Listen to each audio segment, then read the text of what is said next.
হেনয় ৰুক্মিণীয়েকো অঙ্গে নাহি ঘটি তাহান উঠিত দেবে তুমি হইবা প্ৰদী দেবে সাফল স্থান জীবন যৌৱন তুমি বিনে তাংকৰ মুজু আইয়া নজন সবাঙে সুন্দৰ তুমি দেৱ যদুপতি তোমাকে দেহদি ঘৰু মিনিৰ উপৰি এদিনে তোমাৰ ৰঞ্জে গৃহবাস হেন জানি তাংক প্ৰভু কৰায় অভিলাষ। কৃষ্ণ জয় জগন্নাথ। কিমতে ভকতি কৰিব তোমাক হৰিয়ে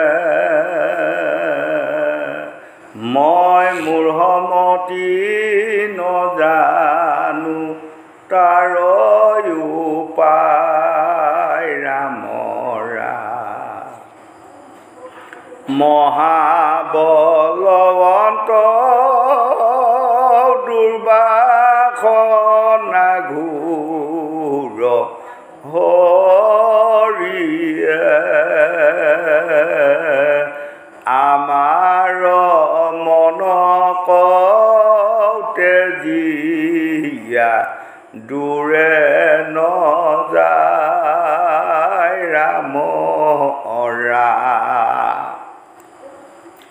তোমাৰ মায়ায়ে মন মোহিয়াছে হৰিয়ে অজ্ঞান আন্ধাৰে পৰিয়া পাৰ নপাওঁ ৰাম ৰাম কৃষ্ণ জয় জয়তে। আজি আমাৰ যোৰহাটৰ বচা গাঁৱৰ গজলা সত্ৰৰ এই হৰি মন্দিৰত মহাভাগৱত অনুষ্ঠানত সমবেত হোৱা সাধু গুৰু বৈষ্ণৱ ভকত ভকতনী যুৱক যুৱতী শিশু কিশোৰী সবাৰ পাৱধূলি আমাৰ অধমৰ মাথাত থাকক। পূৰ্বৰ জন্মৰ কিবা অকণমান বোধহয় পুণ্যৰ সঞ্চয় আছিল, তাৰ কাৰণে আজি আপোনাসকলৰ পাৱধূলি মাথাত লোৱা সুবিধাকণ ঈশ্বৰে দিলে।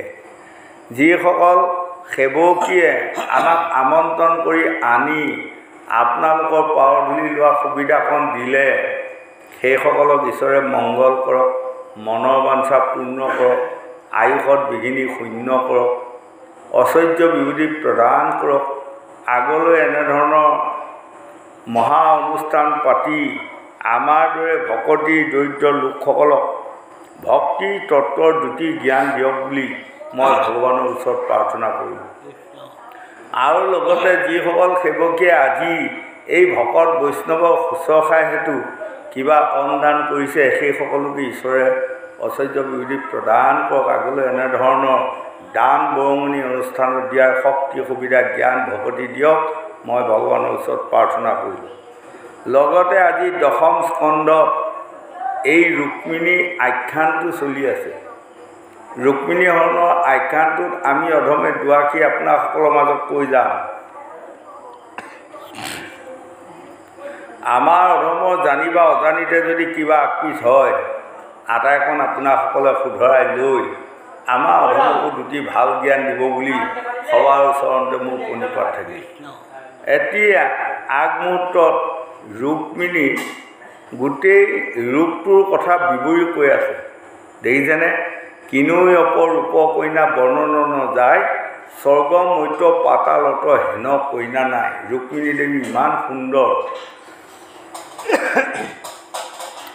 নাকটো ইমান ধুনীয়া, মুখৰ ওঠ দুটা ইমান ধুনীয়া, চকুকেইটাৰ চাৱনি ইমান সুন্দৰ, কাণৰ যিটো দেখা ইমান সুন্দৰ, চুলি কোচা ইমান সুন্দৰ, হাতকেইখন ইমান ধুনীয়া, ভৰিকেইখন ইমান সুন্দৰ ইত্যাদি কেশৰ পৰা নখলৈ আজি ৰুক্মিণীৰ ৰূপটোৰ গুণ গাই আছে।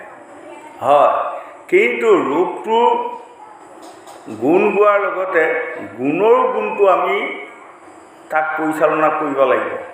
এইখিনিত আমাৰ নাৰীসকলক 3 গুণ আৰু পুৰুষসকলক 1 গুণ বৰ ধুনীয়াকৈ আমাক গুণত বুজাই আছে। এনেই আমি যদি ভাবোঁ ৰুক্মিণী বৰ ধুনীয়া ছোৱালী দেই বুলি যদি ভাবি থৈ যাওঁ তেনেহ'লে আমাৰ কামত নাহিব, হয়নে? এতিয়া ৰুক্মিণী 1 নম্বৰতে চুলি কোচা বৰ সুন্দৰ, বৰ ধুনীয়া। তাৰমানে তাৰ গুণটো ৰুক্মিণীয়ে লগাই আছে। যেনেকৈ এতিয়া আমাৰ আইসকলে ভকতৰ ওচৰত সেৱা লোৱাৰ লগে লগে নাৰী ধৰ্ম চুলি কচা খুলি আগৰ পিনে লৈ প্ৰণাম জনোৱা, সেই গুণটো ৰুক্মিণী আছে, হয়নে? ওঁঠকেইটা ইমান ধুনীয়া মধু, ওঁঠকেইটাত মুখৰ বাক্য আহে, বাক্যটো তেওঁৰ মিঠা আৰু বাক্যটোত তেওঁৰ কি গুণটো আছে মানে দয়াৰ গুণ আছে। তেওঁ বাক্যটো কোৱাৰ লগে লগে মানুহ দয়া লাগে। আমাৰ আইসকল নাৰীসকলো সেই গুণটো থাকিব লাগিব, নহয় বাৰু? এতিয়া চকুকেইটা গাত নয়ন মানে মৃগৰ পহুৰ লগত মিলাইছে চকুজুৰি ৰূপটো, হৰিণৰ ৰূপৰ লগত চকুজুৰি মিলাইছে। তাৰ চকুজুৰি গুণটো আমাৰ আইসকলে ৰাখিব লাগিব কি জানে? ধৈৰ্য। কোনোবাই কিবা এটা কথা কোৱাৰ লগে লগে আমাৰ আইসকল বা নাৰীসকলৰ কোনোদিনে ৰাগ খং আহিব নাপায়, ধৈৰ্য গুণ সেইটো। তাৰমানে ৰুক্মিণী সেইটো গুণ আছে। গতিকে চকুযোৰৰ ৰূপটোৰ গুণটো তাৰ লগত আছে। হয়, তেনেকৈ বাক্যৰ লগত দয়া গুণ, ক্ষমা গুণ, ধৈৰ্য গুণ, সহ্য গুণ। এগৰাকী নাৰীৰ গোটেই 9টা গুণ আছে। নৱবিধ ভকতীৰ 9টা গুণ, হয়নে? তেওঁ দয়া কৰিব পৰা গুণ আছে, তেওঁৰ লগত ক্ষমা দিব পৰা গুণ আছে, আৰু তেওঁ সদায় প্ৰাৰ্থনা কৰা গুণ আছে। হয়, সকলোবোৰ ভৰিকেইখন পাও, হয়নে? পাও দি থাকোঁতে নগৈলো তীৰ্থ থান, ই 2 পাও বিষ শিপাৰ সমান। ভৰি দুখন আছে সঁচা, ক্ষেত্ৰ থানত নগ'লোঁ। ক্ষেত্ৰ থান কোনখন? আজি যোৰহাটৰ যে এই হৰি মন্দিৰটো, এইটোৱে হ'ল ডাঙৰ ক্ষেত্ৰ থান। যদি এগৰাকী নাৰী বৰ ৰূপৱতী হয়, কোনোদিনে মন্দিৰত আহি ভকতনী সেৱা এভাগ লোৱা নাই, তেনেহ'লে তেওঁ ৰূপৱতী হোৱাটোহে হ'ল, গুণৱতী হ'ব নোৱাৰিলে, হয়নে? গতিকে আমি মন্দিৰত প্ৰথম ভৰিটো কোনখন ভৰি পেলাব লাগে? সদায় মন্দিৰত সেৱা কৰি সোঁ ভৰিখন আগি পেলাব লাগে। এয়া হ'ল পাও। আৰু হাতকেইখন সেৱা গুণ, প্ৰণাম। যাতে আপোনাসকলে সাধুগুৰু বৈষ্ণৱ ভকতক দেখাৰ লগে লগে হাতকেইখনৰ প্ৰণাম গুণটো আহি যায়, তেনেহ'লে হাতকেইখন লৈ ফুৰা কামত আহিব, হয়নে বাৰু? এই হাতকেইখন আমাক কাজিয়া লাগিব, দন লাগিবৰ কাৰণে ভগৱানে দিয়া নাই। হয়, আৰু জিভাখন আমাক কি কাৰণত দিছে? জিভা গোট থাকোঁতে নলৈলোঁ ৰামৰ নাম, দাদুৰীৰ জিভা যেন ভৈলা কোনো কাম। দাদুৰী শব্দটো আপোনালোকে ভাগৱতত 3টা ভাষাত ভাগৱতখন আছে। কি? এটা হ'ল সংস্কৃত, এটা হ'ল ব্ৰজাৱলী, এটা হ'ল অসমীয়া। এই 3টা ভাষা সোমাই আছে গোটেইখিনিতে। এতিয়া দাদুৰী শব্দটো কি জানে? বেং। এজনী বেঙৰ জিভা, যেনেকৈ বৰষুণ আহা শুনিলে তোৰ টাকৈ মাতি, হয়নে? যদি আমাৰ অসমীয়াত ক'ব হ'লে জিভা, আৰু যদি আমাৰ জিভাখনে জীৱনত ঈশ্বৰৰ নাম নলয়, তেনেহ'লে মোকো সেই বেঙৰ জিভাৰ লগতে দিলে যে বৰষুণ মাতি থকাহে হ'ব, হয়নে? তদুপ তেনেকৈ আজি কেশৰ পৰা নখলৈ ৰুক্মিণীৰ ৰূপটো বৰ্ণন কৰা মানে তাৰ লগত গুণটোও গৈ আছে। গতিকে আপোনাসকলৰ আমাৰ যোৰহাটতে এজনী ছোৱালী বৰ সুন্দৰ ৰূপৱতী, সঁচা। তাইৰ গাত যদি গুণ এটিও নাথাকে, তেনেহ'লে তেওঁ ৰূপৱতী বুলি মানুহে মৰম কৰিবনে? দয়া কৰিবনে? নকৰে। মানুহ এজনৰ গুণ লাগিব। এগৰাকী মানুহ দেখাত সকলো পিনে ৰূপ নাই, সত্য, তেওঁ গুণৱতী, তেনেহ'লে তেওঁ এই ৰূপৱতীতকৈ ওজনত তেওঁ বেছি হৈ আছে, হয়নে গোসাঁনীসকলে মন কৰিব। কথাটো কাৰোবাৰ সন্দেহ হ'লে মোক ক'ব। হয়, গতিকে আমাৰ এই ভূপেন হাজৰিকা গান এটাত গাইছিল নহয়, হয়, যদি গুণ নহয় তেনেহ'লে নাৰীসকল ৰূপে কাম নকৰিব, মনত ৰাখিব। এতিয়া আগৰ যুগত, আমি ল'ৰালি কালৰ যুগত, আমি সৰু সৰু কালৰ যুগত কি আছিল জানে? এজনী ছোৱালী কোনোবাই কাৰোবাৰ ঘৰত চাব গৈছে, পোনে পোনে আগে কোৱা মতা কৰিব, ছোৱালীজনী খোজ কাটলি কেনেকুৱা, গহীন গম্ভীৰ্য খোজ কটালি হয়নে নহয়, না ডুং ডুং ডাং ডাংকৈ ঘূৰি ফুৰে, তেনেহ'লে সেইজনী বেয়া ছোৱালী। যদি খোজ কটালিত যদি গহীন গম্ভীৰ্য হয়, ভাল ছোৱালী। 1 2 নম্বৰত ছোৱালীজনী চুলি কোচা কিমান, বোলে কঁকালত পৰা হয়নে, বঢ়িয়া ছোৱালী, সেইজনী ওচৰলৈ যাব লাগে, হয়নে? তেনেকুৱা কিছুমান আগৰ যুগত আৰু ডাকৰ বচনত আছে, মাটি কিনিবা বুক খাল, ছোৱালী আনিবা মাক ভাল। মাকজনী কেনেকুৱা চাব লাগিব। ছোৱালীজনী যিমানে ৰূপৱতী, যিমানে ভাল নহওক, তেওঁ যদি মাকজনী মহা দুৰ্দান্ত চালাক চতুৰ হয়, তেনেহ'লে জীয়েককো দুৰ্দান্ত চালাক চতুৰ এদিন বনাব। আমাৰ কোৱা মতে আহিব সকলোৱে সমাজত, নহয়নে বাৰু? আৰু যদি ছোৱালীজনী অকণমান বেয়া হয় সঁচা, কিন্তু মাক যদি ভাল, তেনেহ'লে সেই ছোৱালীজনীক জ্ঞান বিজ্ঞান দি সেই গৃহখনত, বিয়া হোৱা গৃহখনত নিশ্চয় শান্তি আনিব। গতিকে মাক ভাল হ'লেহে ছোৱালী বিয়া কৰে। আগৰ যুগত আছিল, আজিৰ যুগত যেনিবা এইবোৰ নাইকিয়া হ'ল আৰু ফোনে ফোনে দুটা কথা ক'ল আৰু খাওঁকৈ পলুৱাই লৈ গুচিও যাব পাৰে। আৰু আজিকালি আগৰ যুগত মাক বাপেকে অপচন্দ কৰা মানে সেয়া ল'ৰা সেয়া ছোৱালী নহয় আৰু বিয়া নহয় বাৰু। কিন্তু আজিকালি মাক বাপেকৰ কথাই নাইকিয়া হ'ল, ল'ৰাই ছোৱালী চাব বা ছোৱালীয়ে ল'ৰা চাব। আৰু এটা কথা, এতিয়া আপোনালোকৰ এইপিনে কিমান চলিছে নাজানো, মৰিগাঁও গুৱাহাটী পিনে আমাৰ এনেকুৱা কিছুমান চলিছে, নগাঁও পিনে আগতে ল'ৰাহে যায় ছোৱালী চাব, হয়, কিন্তু আজিকালি ছোৱালীয়ে আগেই যাব ল'ৰা ঘৰ চাব। যদি চাই তাই মনৰ মতলব হয়, তেতিয়াহে ক'ব আহিবা দিবি, হয়। গতিকে আজি আমাক এইখন যে দেখুৱালে, আমাৰ নাৰী পুৰুষৰ গুণ গৰিমাকণক দেখুৱাইছে। এজন পুৰুষ দেখাই শুনে খুব বেয়া সঁচা, কিন্তু তেওঁ গুণৰ কাৰণে মানে অন্তত্য মানে গুণী, তেনেহ'লে তেওঁ ৰূপে নোৱাৰিব বোলে। গতিকে আমি ৰূপটোৰ কথা চিন্তা কৰিবলৈ যদি ভাগৱতত থৈ যাওঁ, তেনেহ'লে আমাৰ নহ'ব। সেইকাৰণে আমাক ভাগৱতে বুজাইছে, সেই লোকসকল এই ৰুক্মিণীৰ আখ্যানটো শুনি ৰুক্মিণীৰ নিচিনা গুণী হ'ব যত্ন কৰা নাৰীসকল, ৰুক্মিণীৰ নিচিনা তেতিয়া ৰূপৱতীটো পাছত হৈ থাকিবা, আগে গুণৱতীটো হ'ব যত্ন কৰা। পুৰুষসকলে গুণৱান হোৱাৰ যত্ন কৰা, ৰূপৱানটো পাছৰ কথা, হয়। কাৰণ গুণৱানেহে লগ হ'লেহে বিয়া বাৰু হয়। আৰু বিয়া বাৰু হোৱাৰ লগে লগে জানিব, এজনী ছোৱালী বৰ জ্ঞানী আছিল, কেতিয়াও দুৰ্দান্ত ফালিকি ল'ৰা এটাক বিয়া নহয়, হয়নে? এটা যদি বৰ জ্ঞানী ল'ৰা হয়, তেনেহ'লে দুৰ্দান্ত ফালিকি ছোৱালী কেতিয়াও নাপায়। আমাৰ ভাগৱতত জ্যোতিষ শাস্ত্ৰত ভিগুৱাদী বামুণীসকলে লিখিছে, সমানে সমানেহে বিবাহ হয়। তাৰমানে আপোনাৰ ছোৱালীজনী যিমান ওজন আছে, তেনেকুৱা ওজনৰ ল'ৰা এটা এদিন আপোনাৰ ঘৰত আহিবই, ৰেহাই নাই, হয়। আৰু যদি আপোনাৰ ল'ৰাটো যদি যিমান ওজন আছে, তেনেকুৱা এঘৰ মানুহে ছোৱালী দিব আহিব।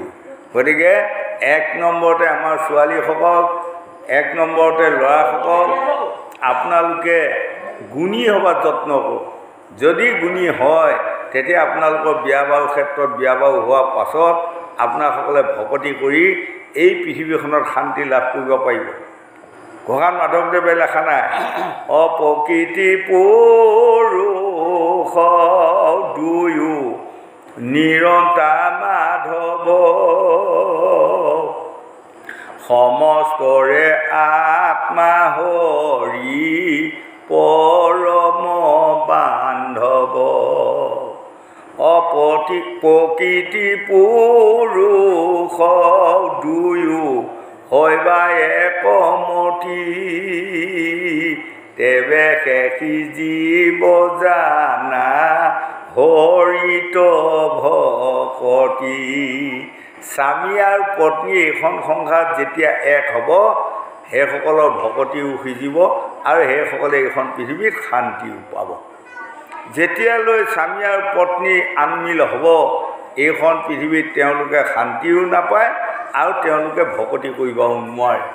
স্বামী যদি চলে সোঁহাতে, পত্নী চলক বাওঁহাতে, হয়নে? গতিকে আমাক এই নাৰী পুৰুষৰ গুণ গৰিমাৰ কথাখিনিহে আজি ৰুক্মিণীৰ ৰূপটোত আমাক বুজাই আছে। গোবিন্দ যাওক। কৃষ্ণ পয়াখে পাইবা চাৱা প্ৰভু মনে গুণি আপুনি কৰিবা কন্যা তজু গুণাহুৰি। বঢ়িয়া। সমস্ত লোকৰ দেৱে হুৱে ৰঙমন বিবাহ লাগি প্ৰভু কৰি যতনা। হে নহুনি নাৰায়ণে তুলি অন্তহাস আপুনি জানন্দ প্ৰভু জগত নিবাস।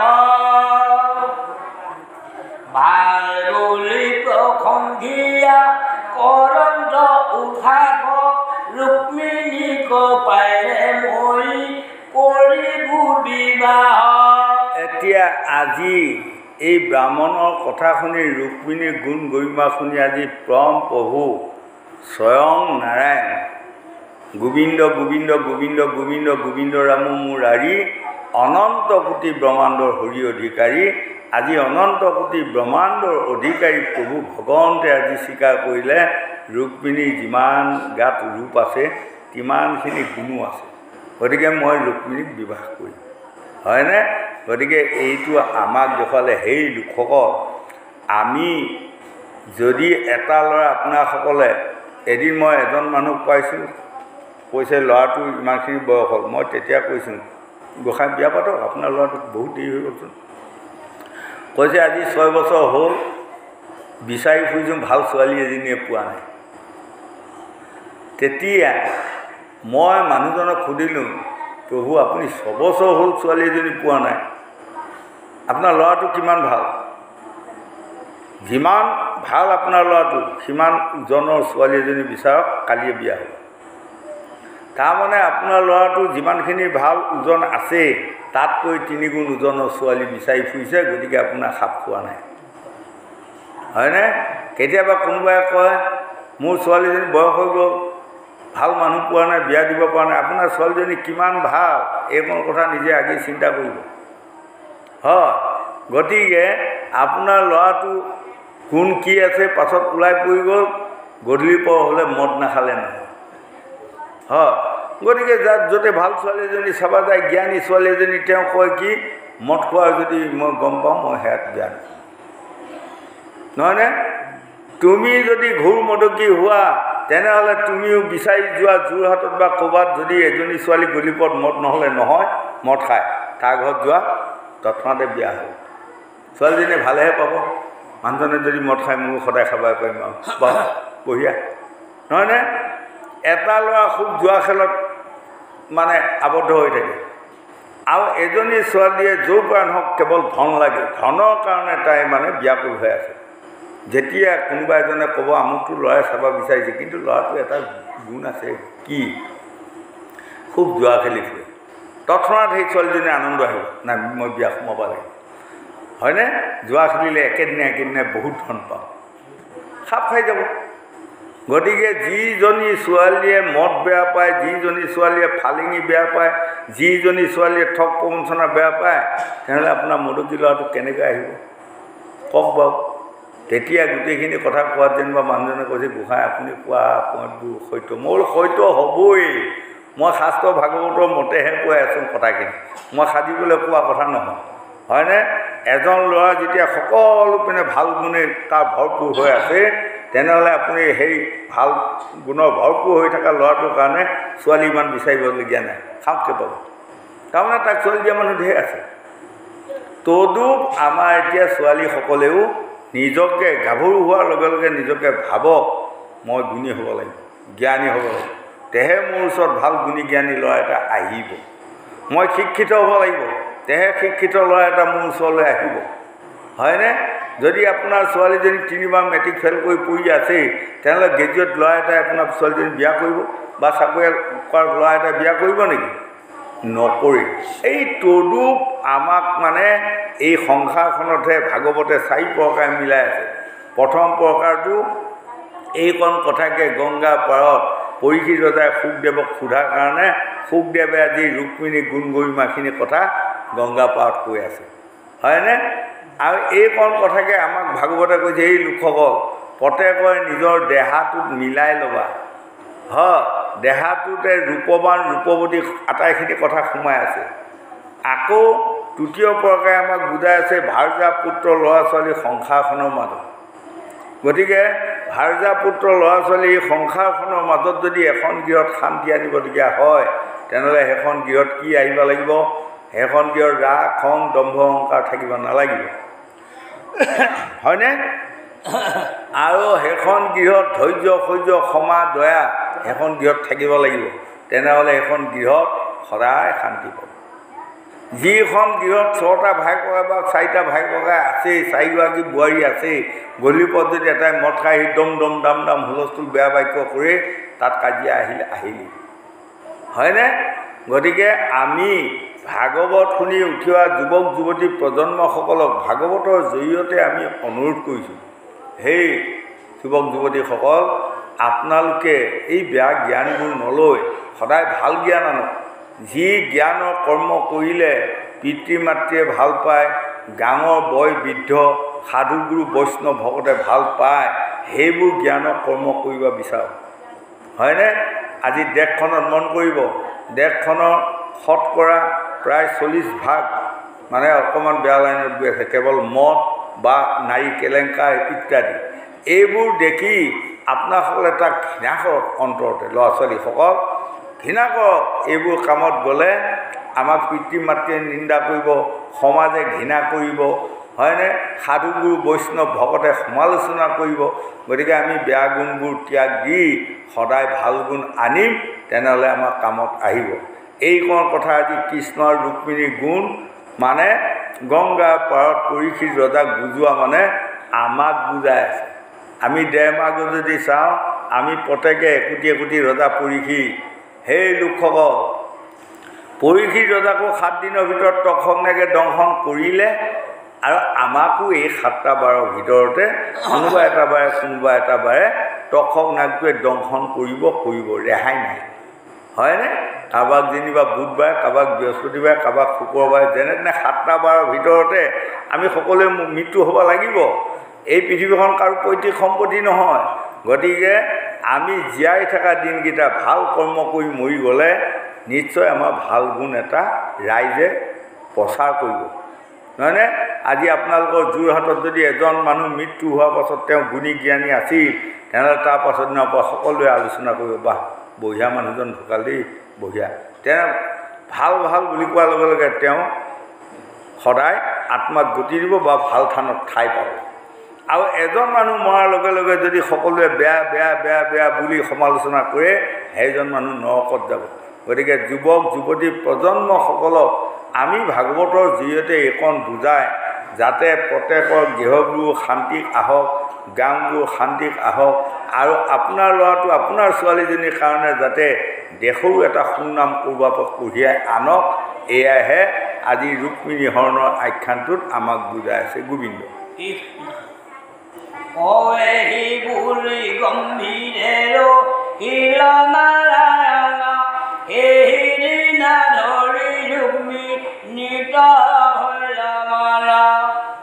জয়দপি ধৰা কৃষ্ণ বজ্ৰ নিৰঞ্জন, তথাপিতো ভকতক কৰণ জ্ঞান।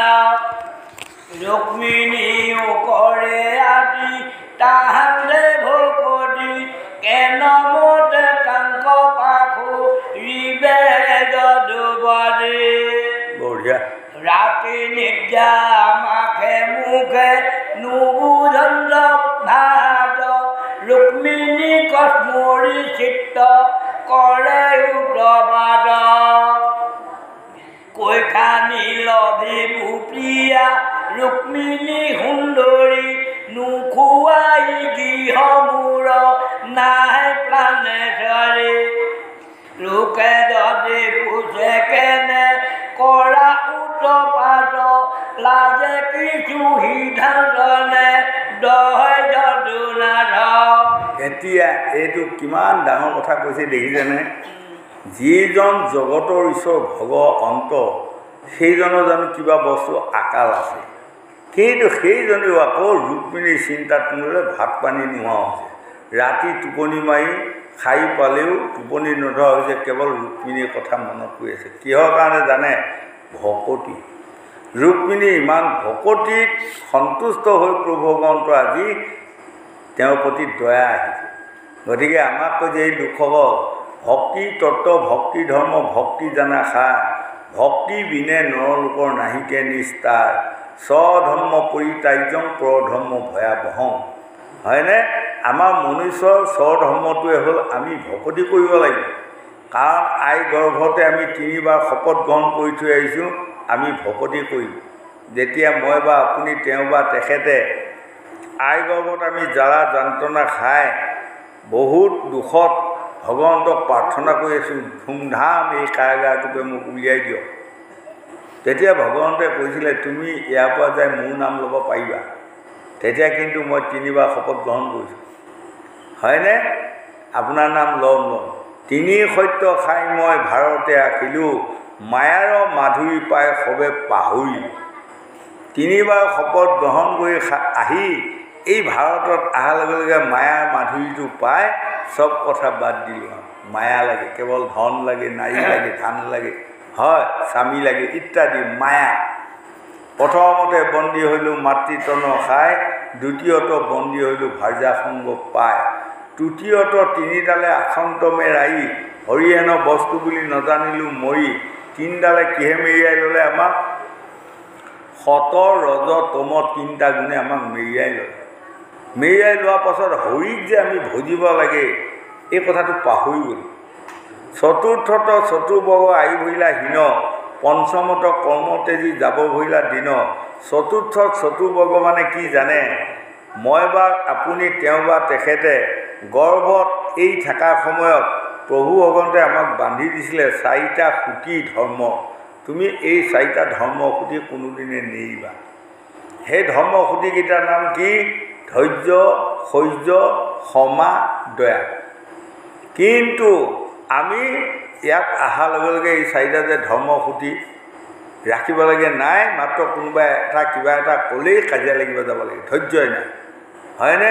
কোনোবাই এটা আহি পেলাই মোক কৈছে ক্ষমা কৰি দিয়ক আমুক আমুক, নাই মই ক্ষমা দিম। তাকে ক্ষমা গুণে নাই, ধৈৰ্য নাই, আৰু কিবা এটা দেখাৰ লগে লগে সহ্য গুণ নাই। হয়, এই 4টা গুণ যাৰ নাই তাৰ কিবা শান্তি আহিবনে? আৰু পঞ্চমত কৰ্মতেজী যাব ভৰিলা দিন, 5টা ভূতৰে আমি তৈয়াৰ, শীত অপ তেজ মূৰ বম, অৰ্থাৎ মাটি পানী আকাশ বায়ু অগ্নি, এই 5টা ভূতৰে আমাৰ দেহটো আমি বিসৰ্জন দি থৈ গুচি হয়। আৰু সদৌ শেষত মন কৰিব মোক বা আপোনাক তেওঁক বা তেখেতক লৈ যায় জুই লগাই দিয়াৰ লগে লগে আমাৰ এই 5টা ভাগে বিভক্ত হৈ যায়। হয়, আকাশৰ ভাগটো আকাশে লৈ গ'ল, বায়ু ভাগটো বায়ুৱে লৈ গ'ল, পানীৰ ভাগটো পানীয়ে লৈ গ'ল। হয়, তাৰপাছত আপোনাৰ অগ্নিৰ ভাগটো অগ্নিয়ে লৈ গ'ল, মাটিৰ ভাগটোৱে মাটিয়ে লৈ গ'ল। 5টা ভূতে ভগাই লৈ যেতিয়া গুচি গ'ল, খন্তেকৰ পাছত আপোনাক বা মোক বিচাৰি ফুৰিলেও এইটো জীৱনত কোনেও নাপায়। পাবনে গোসাঁই খবৰ? নাপায়। হয়, গতিকে এইটো হ'ল পঞ্চভূতি দেহা। আৰু এই আপোনালোকে চাওক কুকুৰ চিগাল গাহৰি এইবোৰো সেই পঞ্চভূতিয়ে দেহা, এই 5টা ভূতৰে তৈয়াৰ। কিন্তু এই কুকুৰ চিগাল গাহৰিক নিদিয়া 4টা সম্পত্তি আকৌ আমাক দিলে নহয়। কি কি দিলে জানে? আমাক জ্ঞান দিলে, বিবেক দিলে, বুদ্ধি দিলে, লাজ দিলে। হয়, কুকুৰ চিগাল গাহৰি এই 4টা বস্তু নাই, আমাৰ আছে। আমি থাকিবলৈ এইখন কামত লগাব লাগিব নহয়। এতিয়া চাওকচোন বাৰু, এইকেইটা যদি আমি কামত নলগাওঁ তেনেহ'লে আমাকো কুকুৰ চিগাল গাহৰিৰ লগতে তুলনা দিব নিদিব। হয়, এজন বাপেকে পুতেকক কিবা এটা কথা কৈছে, পুতেকে কিন্তু দপদপাই উঠিছে। হয়, সেইটো কুকুৰৰ গুণ। তোমাৰ ল'ৰাটো বা মোৰ ল'ৰাটোৱে তাৰ ল'ৰাটোৱে কুকুৰৰ গুণ এটা ল'লে, তেনেহ'লে তেওঁ মানুহ গুণটোকে এৰি থৈ গুচি গ'ল ন।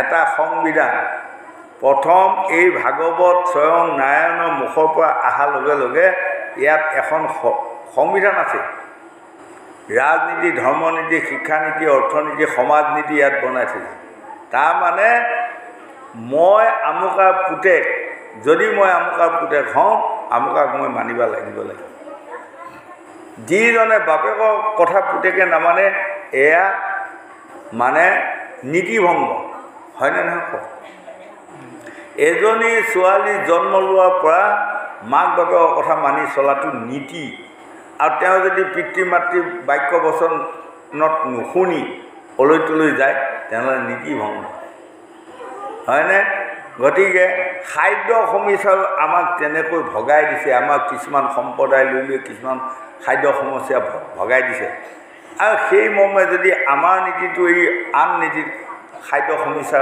খোৱা হয় তেনেহ'লে আমি গাহৰি লাইনত যোৱাব গাহৰি আপুনি বিচাৰে বৰকচুও খাব বিষ্টাও খাব চব খাব তেনেহ'লে গাহৰিয়ে যদি বৰকচু খাই বিষ্টা নোখোৱা হোৱা হয় নীতিভংগ নহয় তদু তেনেকৈ আমাক কৈছে পিতৃ মাতৃ বুলি কোৱা বস্তুটো যিসকলে মানি চলিব জানে সেইসকলে এইখন পৃথিৱীত শান্তি পাবই তেওঁ অশান্তি কোনেও দিব নালাগে আৰু যিসকলে পিতৃ মাতৃ বচনকেই নামানে হয় এতিয়া আমাৰ অসমখনত দুখ লগা বিষয় আপুনি যোন পেনে নাযাওক আমি অধমে দিনে ৰাতে ঘূৰি প্ৰমাণ পাইছোঁ হয়নে পুতেকেও ধুনীয়া চাকৰি কৰে আৰু বোৱাৰীয়েকেও ধুনীয়া চাকৰি কৰে কিন্তু পিতৃ মাতৃক লৈ যায় বৃদ্ধাশ্ৰম সেই লোকসকল বৃদ্ধাশ্ৰমত এসাঁজ ভাত আপোনাৰ পিতৃ মাতৃয়ে খোৱা মানে আপোনালোকে এটা বছৰ নৰক যান্ত্ৰণা